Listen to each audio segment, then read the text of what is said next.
এমন একটি মুহূর্তের জন্য দীর্ঘ ১৭ বছরের অপেক্ষা। দলীয় নেতাকর্মীদের প্রতীক্ষা অবসান হয় তাদের প্রিয় নেতা তারেক রহমানের স্বদেশ প্রত্যাবর্তনের মধ্য দিয়ে। দলের ভারপ্রাপ্ত চেয়ারম্যানকে এক নজর দেখার জন্য পাগল প্রায় ছিলেন লাখ লাখ কর্মী। বিমানবন্দর থেকে ৩০০ ফিট সমাবেশ স্থলে পৌঁছানোর পুরো সময়টা জুড়ে তারেক রহমানও ছিলেন উচ্ছ্বসিত। মানুষের অভিবাদনকে হাত নেড়ে সাড়া দিয়েছেন তিনি। ঐতিহাসিক এই মুহূর্তগুলো দৃশ্য তুলে ধরছেন নূর হোসেন।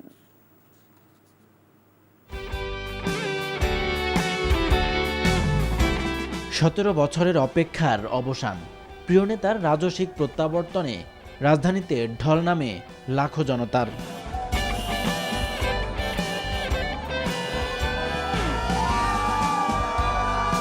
কনকনে ঠান্ডা আর হাড় হিম করা উত্তরের হাওয়া, জনতার স্রোত মানেনি কোনো বাধা। প্রিয় নেতাকে এক নজর দেখতে অপেক্ষাও ছিল ঘন্টার পর ঘন্টা।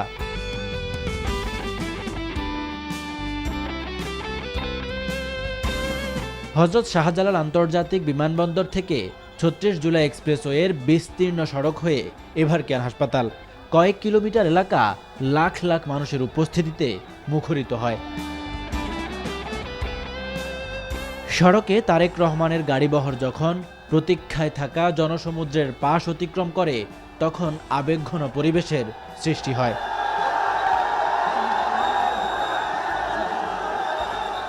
দুপাশের লাখো জনতাকে দুই হাত নেড়ে সালাম জানান বিএনপির ভারপ্রাপ্ত চেয়ারম্যান। গ্রহণ করেন বিপ্লবী জনতার রাজকীয় অভিবাদন।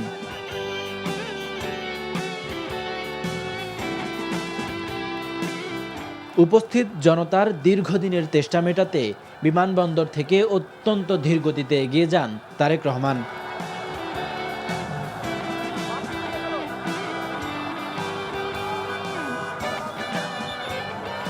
জনস্রোত ভেদ করে মাত্র কয়েক কিলোমিটার পথ ৩ ঘন্টায় পাড়ি দিয়ে ৩৬ জুলাই এক্সপ্রেসওয়ের সংবর্ধনা স্থলে পৌঁছায় তারেক রহমানের গাড়িবহর।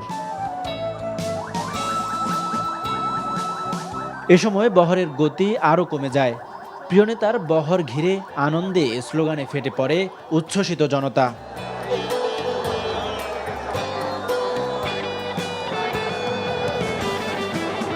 বিপ্লবী জনতার ভালোবাসায় ভর করে পিঁপড়ার গতিতে অর্ধ কিলোমিটার পথ ১.৫ ঘন্টায় মাড়িয়ে মঞ্চে পৌঁছান তারেক রহমান, যে ভালোবাসা সামনের দিকে এগিয়ে যাওয়ার প্রেরণা যোগায়।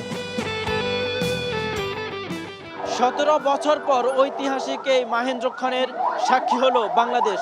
অসুস্থ অবস্থায় দেশ থেকে বাধ্য হওয়া তারেক রহমানের রাজকীয় প্রত্যাবর্তন, বরণ করতে আসা লাখ লাখ মানুষের প্রত্যাশা শহীদ প্রেসিডেন্ট জিয়াউর রহমানের মতোই সফল রাষ্ট্রনায়ক হয়ে উঠবেন তারেক রহমান।